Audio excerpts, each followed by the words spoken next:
بالعالمین والصلاة والسلام علی سید الانبیاء والمرسلین اما بعد فاعوذ باللہ من الشیطان الرجیم بسم اللہ الرحمن الرحیم۔ طبیعت ناساز ہونے کی وجہ سے سبق بالکل تھوڑا تھوڑا پڑھا رہا ہوں کیونکہ آج دوسرا دن ہے، بخار مجھے بہت زیادہ ہے، اس لیے سبق تھوڑا تھوڑا پڑھایا جا رہا ہے۔ جیسے ہی طبیعت صحیح ہوتی ہے انشاءاللہ سبق زیادہ ہو جائے گا۔ تو آج کل ہم نے پڑھا تھا کہ الحمد شریف کی عالمانہ تفسیر، اور آج ہم پڑھیں گے لفظ الحمد کی صوفیانہ تفسیر۔ دروازہ بند کر دیں۔ صوفیاء کرام فرماتے ہیں کہ حمد کے معنی ہے محمود کے کلام کا زہر، کمال کا زہر کرنا۔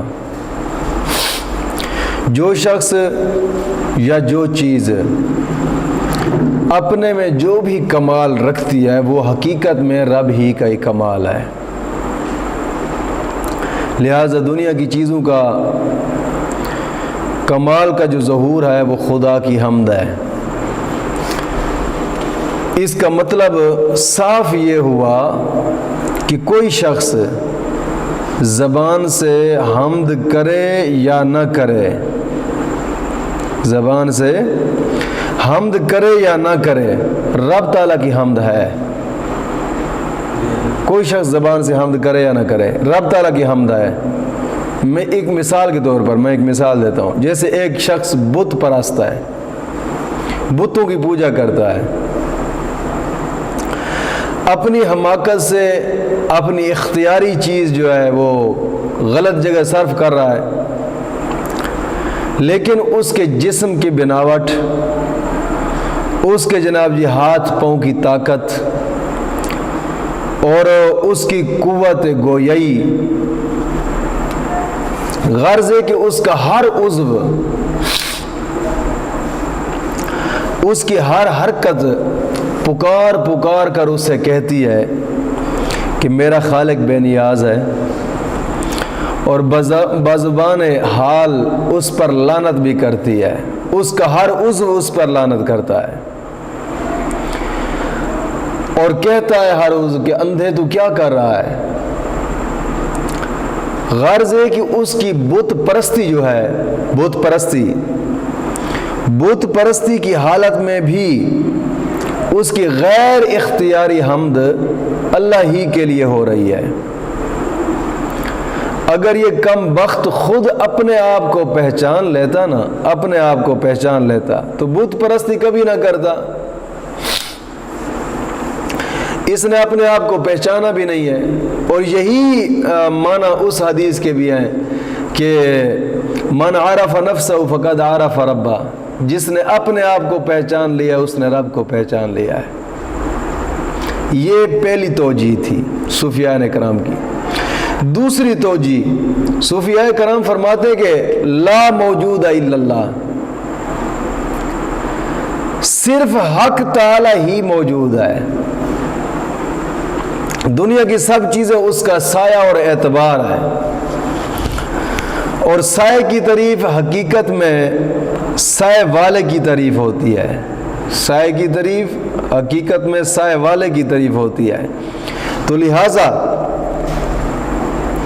جس کی تعریف کرو رب ہی کی تعریف ہے، جس کی تعریف کرو رب ہی کی تعریف ہے، کیونکہ وہ اس کے وجود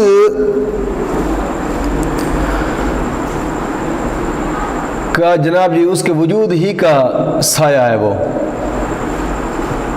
حقیقت محمدیہ اس کا اعتبار اول ہے، اور سارے عالم جو ہے نا اس کے اعتبارات ہیں، اس اعتبار اول کے سارے عالم اس کے اعتبارات ہیں۔ مثال کے طور پر دھوپ میں ایک آئینہ رکھا جاتا ہے، ایک آئینہ دھوپ میں رکھا جاتا ہے، اور پھر رنگ برنگے مختلف آئینے بہت سارے کوٹھڑی میں رکھے جاتے ہیں۔ ایک آئینہ باہر ہے دھوپ میں، اور رنگ برنگے کافی سارے آئینے کوٹڑی میں ہیں۔ اب سورج کا جو عکس ہے نا وہ باہر والے آئینے میں پڑتا ہے، اس کا تھوڑا سا منہ کوٹڑی کی طرف ہے، ایک آئینے میں پڑتا ہے تو رنگ برنگے آئینوں میں وہ سورج آ جاتا ہے، رنگ برنگے آئینوں میں۔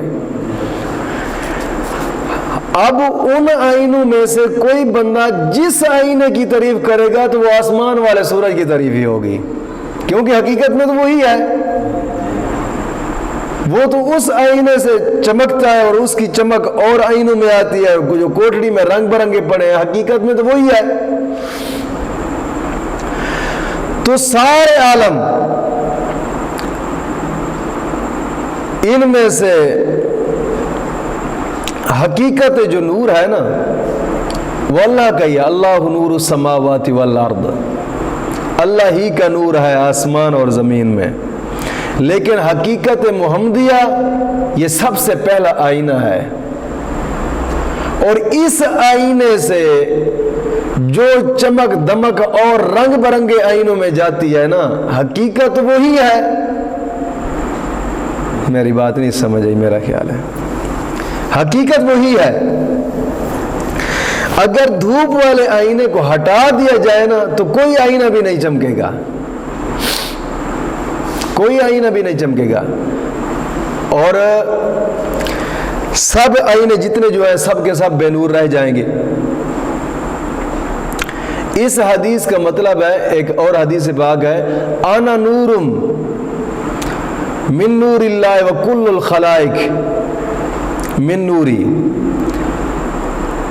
کہ میں اللہ کے نور میں سے نور ہوں اور تمام مخلوق میرے نور میں سے ہے۔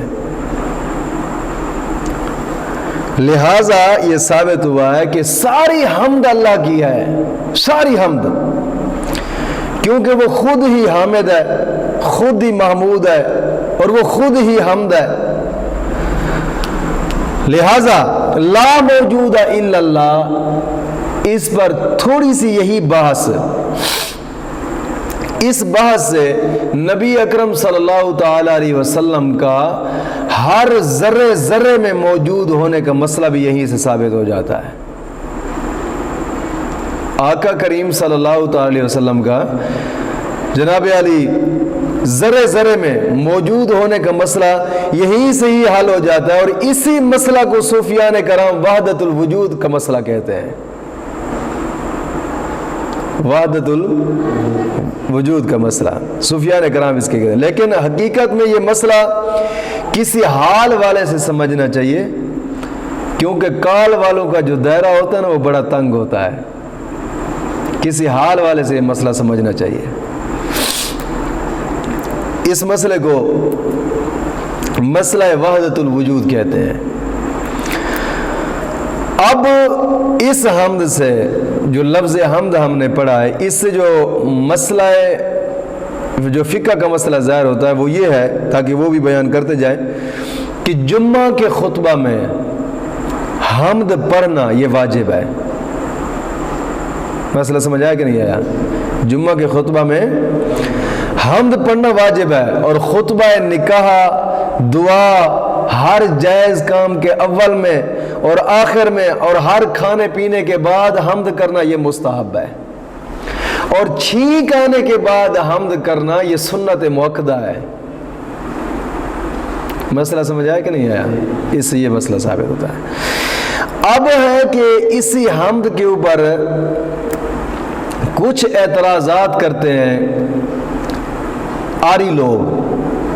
آری ایک مذہب ہے، اکثر طور پہ یہ انڈیا میں بھی پایا جاتا ہے۔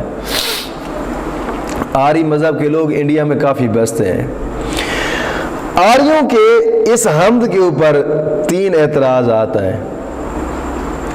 ایک اعتراض وہ یہ کرتے ہیں کہ یہ کلام اللہ کا ہے ہی نہیں، یہ کسی بندے کا بنایا ہوا کلام ہے۔ کیوں؟ اگر خدا کا ہوتا تو یہ اس طرح ہوتا، الحمدللہ نہ ہوتا، الحمدلی ہوتا۔ آری مذہب کہتے ہیں کہ الحمدلی ہوتا۔ دوسرا اعتراض وہ اس کے اوپر یہ کرتے ہیں کہ آگے آتا ہے نا کہ ہم تجھی کو پوچھتے ہیں، ہم تجھی کو پوجتے ہیں. وہ کہتے ہیں کہ ہم تجھی کو پوجتے ہیں. پھر رب بتاؤ رب کس کو پوجتا ہے؟ وہ خود ہی تو کہہ رہا ہے ہم تجھی کو پوجتے ہیں، تو رب کس کو پوجتا ہے؟ یہ ان کا دوسرا اعتراض ہے.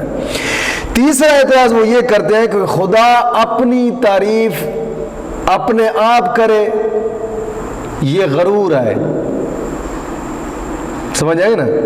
یہ غرور ہے، اور غرور کرنا اور شیخی مارنا بری بات ہے. لہذا معاذاللہ یہ رب میں کیسے پائی جاتی ہے؟ یہ تین اعتراضات آری لوگ لفظ حمد کے اوپر کرتے ہیں، اور ان تینوں کا جواب الگ الگ میں دیتا ہوں. کہ پہلا اعتراض آریوں کا یہ ہے کہ جناب علی یہ کلام اللہ کا ہے ہی نہیں، یہ کسی بندے کا کلام ہے. اگر خدا کا ہوتا تو اس طرح ہوتا الحمدللہ. تو اس کا جواب یہ ہے کہ بھائی یہ کلام اللہ کا کلام ہے، اپنے بندوں سے کہلوانے کے لیے اس طرح بولا گیا ہے.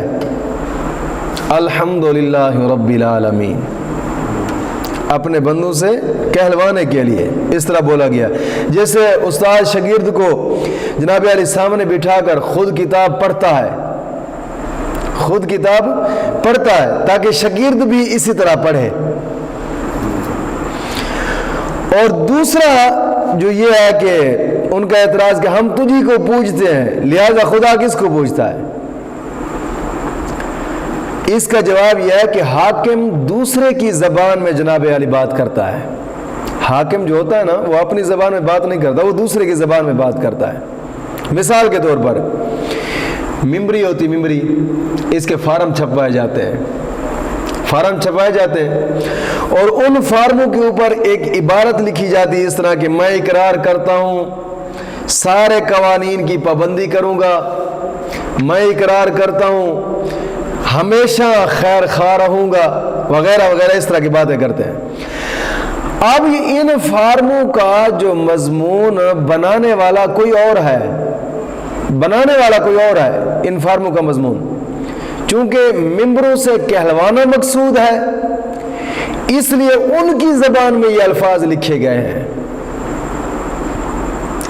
اسی طرح اس آیت کا مطلب بھی یہی ہے کہ مولا کریم فرماتا کہ اے میرے بندو ہماری بارگاہ میں آ کر تم اس طرح کہا کرو، ہم تجھی کو پوجتے اور تیری عبادت کرتے ہیں، ہماری بارگاہ میں آ کر تم اس طرح کہا کرو. اور تیسرا اعتراض جو انہوں نے کہا کہ یہ جناب علی اس میں غرور ہے، اور اپنے آپ یہ غرور کرنا اور شیخی مارنا یہ بری بات ہے. بجلی چلی گئی.